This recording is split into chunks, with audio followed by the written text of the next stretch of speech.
কোথায় আসে না, সবাই মিলে যদি একটা কিছু করি তাহলে একটি আনন্দ পাওয়া যায়, হাসিও পাওয়া যায়। অনেক মজা করে সবাই মিলে একসাথে কাটল খেলাম, স্বাদটাই আলাদা, তাই না? তো কাটলগুলো এনেছেন আমরা মাসুম ভাই, দেখতে পাচ্ছেন অনেক সুন্দর কাটল, স্বাদ হয়েছে।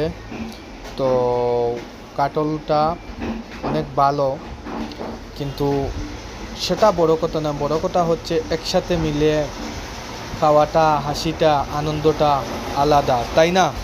সেজন্য এটাই হচ্ছে সবচেয়ে আনন্দ মুহূর্তের সময়, যেটাকে বলে এই যে সময়টা স্মৃতি হয়ে থাকবে, তাই না?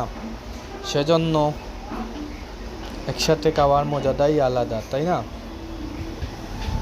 তাই কাটলগুলো অনেক স্বাদ লেগেছে, কিন্তু কাটলটা এনেছেন আমাদের মাসুম ভাই। তাই সবাই লাইক কমেন্ট করবেন।